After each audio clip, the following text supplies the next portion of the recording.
اور میں دیکھ رہا ہوں کہ علماء بھی بعض جگہوں پہ عوام کے اندر موجود ہیں، تو تھوڑا موقع دیں، کوئی بات کھینچنی نہیں، کوئی لمبی نہیں کرنی، بلا وجہ کسی بات پہ زیادہ وقت نہیں لگانا، جو چند ضروری باتیں اب آپ کی خدمت میں عرض کرنی ہیں۔ سب سے پہلے تو یہ بات یاد رکھ لیں کہ ہمارا جو نبی پاک علیہ السلام کے ساتھ تعلق ہے نا، وہ بڑا حساس ہے۔ انسان کے بہت سارے رشتے ہوتے ہیں، سارے حساس نہیں ہوتے، ڈھیروں سارے رشتے ہوتے ہیں۔ ساری بیٹیوں کو اپنی بیٹی سمجھنا چاہیے، لیکن بہت ساری گھروں میں آزمائش ہوتی ہے۔ خدا نہ خواستہ اگر باپ رات ٹیلی فون پہ سن لینا کہ بچی بات ٹھیک نہیں کر رہی، کچھ دکھی ہے، حالانکہ وہ دکھ نہ بھی بتائے، تو ساری رات نیند کوئی نہیں آتی، کیونکہ اس رشتے میں حساسیت بہت ہے۔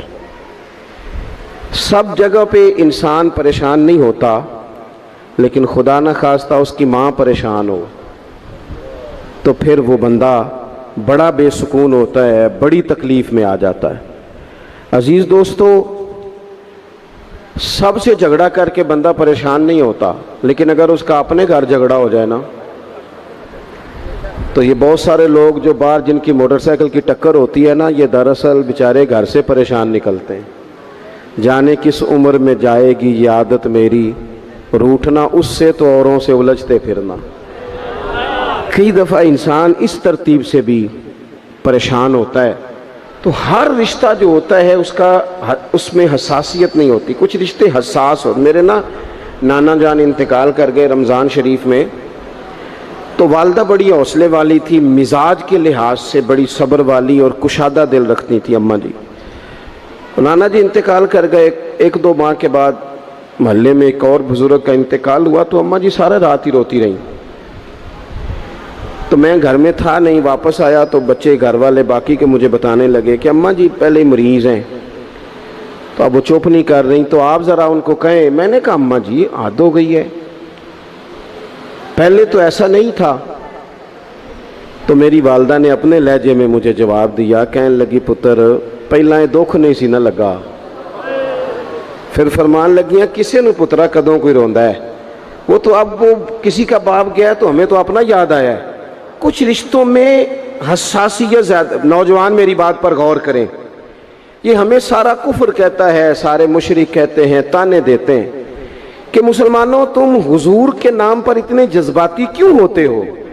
تو ہم انہیں بتاتے ہیں کہ رشتے سارے ہی ہیں، پر ہمارا نبی پاک سے جذباتی رشتہ ہے، اور اس رشتے کی حساسیت قرآن پاک نے ان لفظوں میں بیان کی کہ النبی اولی بالمؤمنین من انفسہم، فرمایا یہ جو نبی ہے نا، یہ مومنوں کے ان کی جانوں سے بھی زیادہ قریب ہے، یہ زیادہ قربت ہے، اس رشتے میں حساسیت ہے۔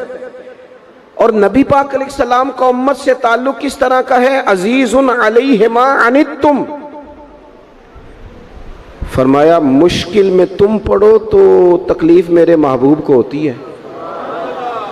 یہ کبھی اماں کہتی تھی نا کہ بیٹا کھا لے تو ماں کا بھی پیٹ بھر جاتا ہے، تو لوگ کہتے تھے یہ شاعرانہ بات ہے، یہ لوگ تنقید کرتے تھے یہ کیسے ہو سکتا ہے، کسی کی تکلیف کسی کو ہو۔ لیکن قرآن نے اس مضمون کو کھول دیا، فرمایا ایک رشتہ تمہارا ایسا بھی ہے کہ عزیز علیہ ما عنتم، مشکل میں تم پڑتے ہو، گراں میرے محبوب پہ گزرتا ہے۔ حریص علیکم، فرمایا کریم تو تمہاری بھلائی چاہنے میں جلدی کرتے ہیں۔ وبالمؤمنین رؤوف الرحیم، وہ مومنوں پہ رؤوف بھی ہیں اور رحیم بھی ہیں۔ نوجوانوں غور سے سننا میری بات، آپ کو نا اس مضمون کی درجنوں حدیثیں ملیں گی کتب احادیث میں، درجنوں۔ حضور فرماتے ہیں میرا جی چاہتا تھا، جب کسی کام کو میرا اور آپ کا جی چاہتا ہے تو پھر ہم پرواہ نہیں کرتے، من کی مرضی پوری کرتے ہیں۔ صحیح کہہ رہا ہوں؟ یعنی میرا جی چاہتا ہے تو پھر میں وہ کام چھوڑ جاؤں؟ حضور فرمانے لگے میرا جی چاہتا تھا ہر وضو کے ساتھ مسواک ضروری قرار دے دوں، جی چاہتا تھا، لیکن تمہیں تکلیف ہوگی لہٰذا میں اسے ضروری قرار نہیں دیتا۔ فرمانے لگے میرا جی چاہتا تھا کہ میں دیر سے عشاء کی نماز پڑھاؤں، لیکن اس لیے نہیں پڑھاتا کہ تمہیں تکلیف ہوگی۔ پھر فرمایا میرا جی چاہتا تھا کہ میں اپنی پوری امت پر تہجد کی نماز ضروری قرار دے دوں، پھر حضور قرار کیوں نہیں دی؟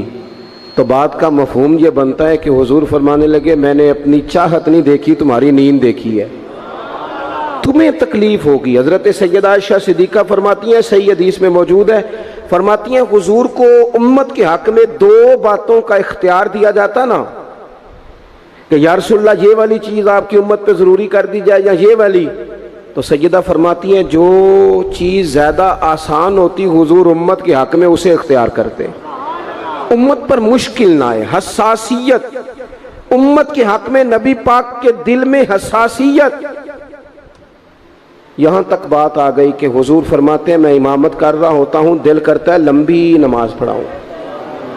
نماز کس کی عبادت ہے؟ دل کرتا ہے لمبی پڑھاؤں، لیکن فرمایا پھر کسی بچے کے پیچھے سے رونے کی آواز آتی، میں نماز مختصر کر دیتا ہوں کہ اس کی ماں نماز میں شامل ہے یا گھر میں سے کوئی شامل ہے تو تکلیف نہ ہو۔ حضور ہر جگہ امت کے حق میں نرمی کرتے، آسانی پیار کرتے۔ امت کی بات آتی، حضور نے جب لشکر روانہ کیے، قافلے بھیجے جہاد کے لیے یا کچھ لوگوں کو بعض صوبوں پر بطور گورنر تعینات فرمایا، تو فرمایا لوگوں کو خوشخبریاں دینا، لوگوں کو خوشخبریاں دینا، پریشان نہ کرنا، لوگوں پر آسانی کرنا، انہیں مشکل میں نہ ڈالنا۔ حضور امت پر آسانی کرتے، کیوں؟ اس رشتے میں حساسیت ہے۔ جب قرآن مجید کی وہ آیات نازل ہوئی نا جن میں سخت احکامات ہیں، تو محبوب کئی دن روتے رہے اپنی امت کی اس تکلیف میں کہ یہ دوزخ میں جائیں گے۔ کئی دن تک حضور نے آنسو بہائے۔ سارا کچھ جاننے والے رب نے پیغام بھیجا، حضرت جبریل حاضر بارگاہ ہوئے، یا رسول اللہ رب فرماتا ہے پریشان کیوں ہیں؟ کہا اللہ نے سخت حکم دے دیا ہے، امت کمزور ہے، کیسا پورا کرے گی؟ اللہ کرے آپ کی پوری توجہ ہو جائے میری بات پر، آمین تو کہہ دیں، آمین تو کہہ دیں یار۔ اللہ کرے آپ پورے جاگ جائیں اور میری بات آپ غور سے سنیں، توجہ کریں۔ عزیز بھائی اس پر غور کرو، اس حساسی، آج امت کو کہا جائے نا تو داڑھی شریف رکھ لے، اس میں حساسیت ہی نہیں آتی۔ وہ کہتے ہیں پیر صاحب آپ دعا کریں، تو میں کہتا ہوں جب آپ تنخواہ لینے گئے تھے تب تو نہیں دعا کرا کے گئے تھے، اس وقت بھی کہنا تھا مشکل ہو رہا ہے بینک تک جانا تو میں تو نہیں جا سکتا، دعا کر دیں۔ جب آپ مال حاصل کر رہے تھے کسی جگہ تھے، وہ تو بڑی آسانی سے آپ نے لے لیا، اور داڑھی کے لیے پہلے آپ کو وظیفہ دیا جائے، دعائیں کی جائیں، آپ کے لیے چلہ کیا جائے، پھر آپ سنت شریعت کی طرف آئیں گے۔ حساس رشتہ، رسول کائنات آنسو بہا رہے ہیں، کس طرح یہ امت حساب دے گی اللہ کے حضور؟ کیسے؟ بڑی کاہلی ہے ہمارے اندر، بڑی سستی ہے، ہم بڑی آزمائشوں میں، حضور جانتے ہیں۔ جب محبوب کئی دنوں تک روئے، اللہ کرے امتی بھی کبھی کبھی حضور کی یاد میں روئے۔ ایک تو یہ ہماری محفلیں ہیں نا جن میں مجبور کر دیتا ہے خطیب، واعظ، نعت خواں، تو مجبوراً بھی سبحان اللہ کہنی پڑتی ہے۔ کاش کبھی گھر میں بیٹھے بیٹھے بھی دل کرے اور ہم کسی نعت خواں کے دروازے پہ اسپیشل جا کے دستک دیں اور اسے کہیں دل بڑا پریشان ہے، مدینے والے کی کوئی نعت تو سنا۔ کبھی ایسا بھی ہونا کہ گھر میں پیسے نہ ملنے پہ تو ٹینشن ہوتی ہے، اور کوئی مقدمہ آ جائے تو پریشانی ہوتی ہے، لڑائی ہو جائے تو ہوتی ہے۔ کبھی یوں بھی تو ہونا رات کو ابا جی رو رہے ہوں بستر پہ اور بڑا رو رہے ہوں اور تڑپ کے رو رہے ہوں، بچے آ کے اماں سے پوچھیں کیا مسئلہ ہے ہمارے ابا کو، کوئی پریشانی ہے، کوئی ڈاکٹر کو بلائیں، کوئی دکھ ہے؟ اماں کہتی ہے جاؤ تمہارے والی بات نہیں۔ بچے اصرار کر کے کہتے ہیں نہیں اماں بتا تو صحیح مسئلہ کیا ہے؟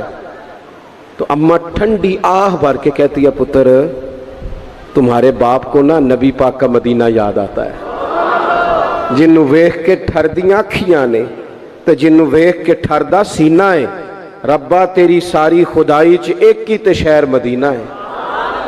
پیسے جتنے آگے جی انہیں بڑے نے انہاں سٹیو تہاڈی مہربانی، اسی کڈی سمجھدار قوم آ، پہلے آپ ہی کھلاری دینے پھر آپ ہی کٹھی کری دینے، کیسی بات ہے۔ غوث پاک کی محفل میں لوگ بندے گنتے تھے، توبہ کس کس نے کی، ہماری محفلوں میں لوگ نوٹ گنتے ہیں اور اسپیشل بندے رکھے ہوئے نوٹ گننے کے لیے۔ بس کریں یار، چھوڑ دیں، بڑا ہو گیا یہ کام ہماری۔ سنیں جی، سنیں جی، اللہ خوش رکھے، اللہ آپ کو خوش رکھے۔ اور میرے بھائی اللہ جزا دے. سنیں, ہمیں جو کچھ دین نے دے دیا وہ ہماری اوقات سے پہلے ہی بڑا زیادہ ہے. تو یہ نوٹ چھوڑ تو یہ تو بات ہی پیچھے رہ گئی ہے. سانو تخت ہزارے دی لوڑ کی ہے, نالے کی لگے شہر بمول دے نال اسی اپنی بال کے سیکنے ہیں, سانو کی لگے کسی اور دے نال. یہ چھوڑ دیں یہ کام, یہ کوئی اتنا مناسب نہیں لگتا. اللہ جزائے خیر دے. آپ توجہ کریں کیا عرض کر رہا ہوں. تو شدید حضور سید عالم صلی اللہ علیہ وسلم رو رہے ہیں آزمائش میں. امت کی آزمائش کو دیکھ کر حضور رو رہے ہیں کہ امت آزمائش میں. حضرت جبریل نے جا کے عرض کی یا رسول اللہ وہ جو خاص حساسیت ہے نا حضور کی طبیعت میں امت کے حق میں, اس کے لیے حضور رو رہے ہیں. تو رب کریم نے کیا پیغام دیا؟ کہا کہہ دو محبوب سے جا کے وَلَسَوْفَ يُعْطِيكَ رَبُّكَ فَتَرْضَىٰ, محبوب رب آپ کو اتنا دے گا کہ آپ اپنے رب سے راضی ہو جائیں گے. راضی کیا جائے گا امت کے حق میں. اور حضور فرمانے لگے جب تک ساری امت جنت میں نہیں جائے گی میں نے راضی نہیں ہونا. حضور کا یہ رشتہ حساسیت والا ہے. اور چونکہ ہمارے پاس تو اب ہم بعض دفعہ لگتا ہے کہ زیادہ عالم ہو گئے لوگ, تو ہماری دیواروں پر نا, اسکولوں کی دیواروں پر انگریزوں کے قول بھی اب لکھے ہوئے ہیں.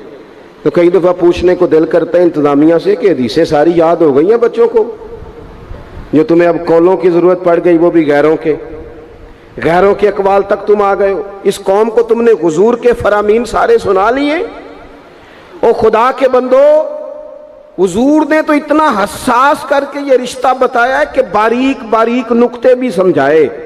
یہ کام نہ کرنا دوزخ میں چلے جاؤ گے, یہ کام کرنا تمہارا فائدہ. ایک ایک بات کھول کے بیان کی.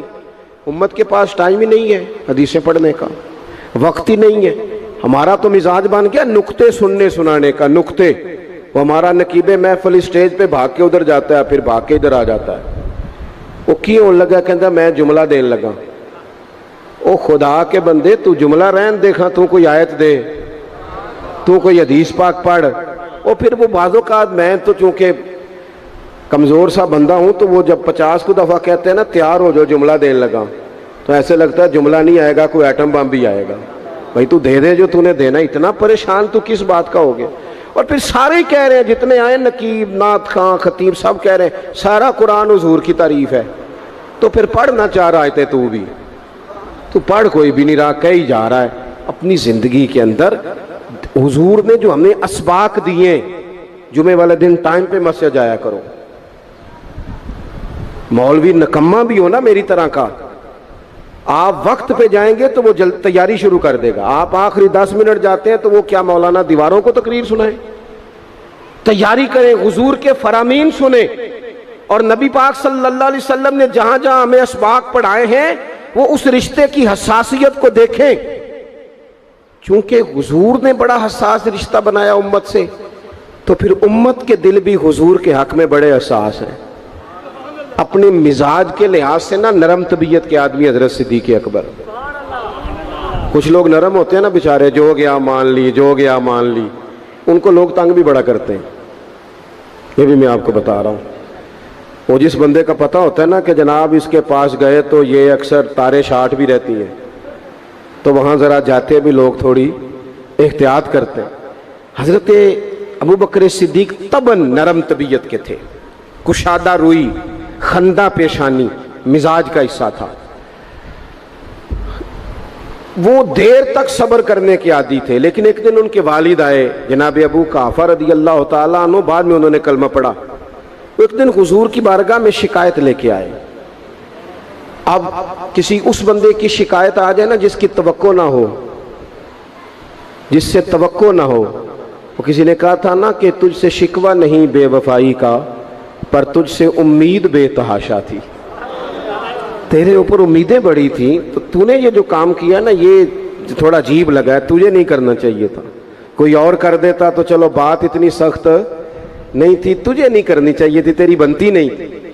حضرت صدیق اکبر طبی طور پر نرم آدمی, لیکن ان کے والد آئے حضور کی بارگاہ میں, اور بزرگ ہیں اور نابینا ہیں اور لاٹھی تھامے ہوئے, اور انہوں نے بڑی عجیب بات کی. کہا یا رسول اللہ حد ہو گئی, آج تو ابو بکر صدیق نے مجھے تھپڑ مارا ہے, تھپڑ مارا ہے.